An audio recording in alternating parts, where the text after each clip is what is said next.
Boa noite, eu me chamo Heloísa. Me chamo Rainara. Me chamo Sara. E nós viemos, por meio desse vídeo, falar um pouquinho mais sobre a desigualdade social e a distribuição de renda. A distribuição de renda é um tema central para o desenvolvimento econômico e social de um país. A desigualdade na distribuição de renda pode ter impactos negativos na economia, como a redução do poder de compra das famílias mais pobres e a limitação do acesso aos serviços públicos básicos, como saúde, educação e moradia. A desigualdade social e a pobreza são problemas sociais que afetam a maioria dos países na atualidade. A pobreza existe em todos os países, pobres ou ricos, mas a desigualdade social é um fenômeno que ocorre principalmente em países não desenvolvidos. O conceito de desigualdade social é um grande leque que compreende diversos tipos de desigualdades, desde a desigualdade de oportunidade, resultado, até a desigualdade de escolaridade, de renda e de gênero. No Brasil, a desigualdade social tem sido um cartão de visita para o mundo, pois é um dos países mais desiguais. Segundo dados, em 2005, o Brasil é a oitava nação mais desigual do mundo. A desigualdade social no Brasil é um problema que afeta grande parte da população. Isso decorre da falta de acesso à educação de qualidade e a dificuldade de acesso aos serviços básicos. Logo, é possível de ser percebido, sobretudo por meio do desemprego e da violência. A desigualdade social representa a diferença no padrão de vida e nas condições de acesso de direitos, bens e serviços entre os integrantes de uma sociedade. A desigualdade pode se manifestar de diferentes formas, no âmbito econômico, escolar, profissional e de gênero. A desigualdade social é a diferença no padrão de vida e nas condições de acesso a direitos, bens e serviços. Assim, em uma mesma sociedade, em alguns grupos, possuem a total acesso aos seus direitos e uma vida digna. Essa distinção gradativa se refere em um padrão de consumo próprio, principalmente na diferença de acesso de fundamentos, como alimentação, saúde, segurança e moradia. A distribuição de renda. A distribuição de renda se refere à forma como que são repartidas as riquezas e os bens socialmente produzidos entre os indivíduos e entre os diferentes estratos da população em que determinada sociedade. Uma das formas mais eficazes da política de renda é a tributação progressiva, ou seja, o imposto que incide mais sobre aqueles que têm mais renda e menos sobre aqueles que têm menos renda. Isso permite que o Estado arrecade mais recursos para investir em políticas sociais e reduzir a desigualdade. A distribuição de renda depende diretamente da organização da produção e da forma de propriedade vigente em cada sociedade. Então a distribuição decorre do próprio processo produtivo e ela que está relacionada com a divisão social do trabalho. Quer dizer que com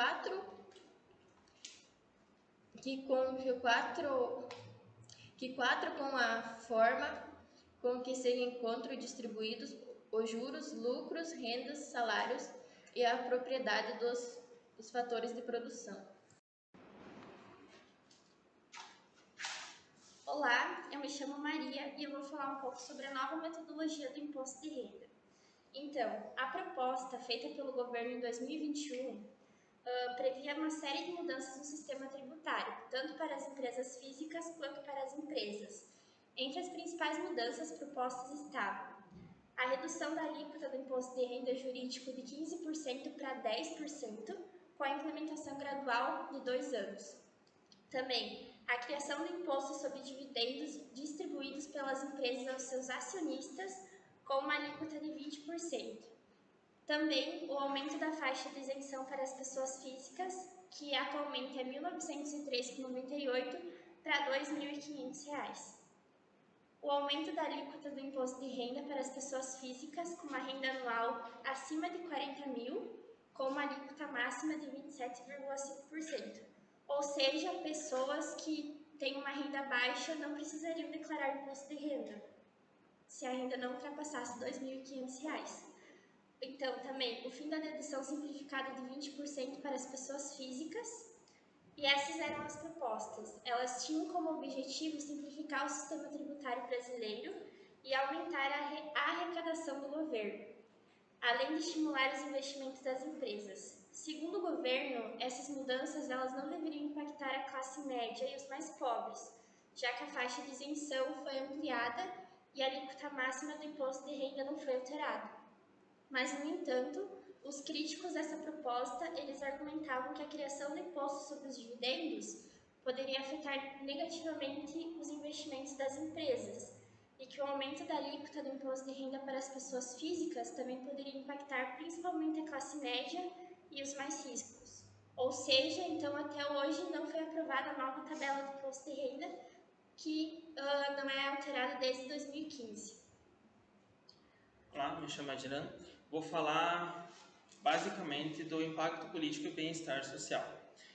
Então, são conceitos interrelacionados e fundamentais para entendermos a forma como a sociedade funciona e como as políticas públicas podem afetar a vida das pessoas.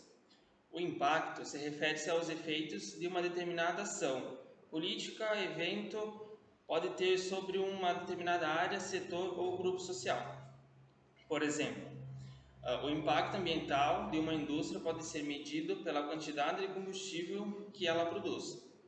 A política, por sua vez, é um conjunto de decisão e ação que são tomadas pelo governo ou por outros atores sociais para lidar com questões importantes para a sociedade.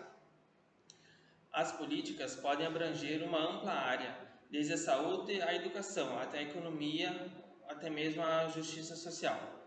Já o bem-estar social é um conceito que se refere ao nível de qualidade de vida e fica satisfeito. E as pessoas experimentam uma determinada sociedade.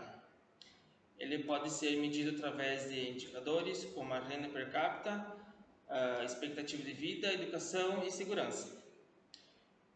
A política pública pode ter um impacto significativo no bem-estar social das pessoas. Por exemplo, a política que promove a educação e o acesso à saúde pode melhorar a qualidade de vida das pessoas. Portanto, podem contribuir para o maior bem-estar social.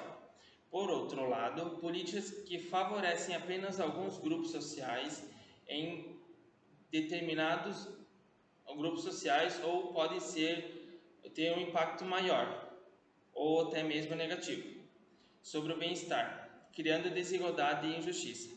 Em suma, é bom compreender o impacto das políticas públicas na sociedade e é fundamental para promover o bem-estar social e garantir uma sociedade mais justa e igualitária.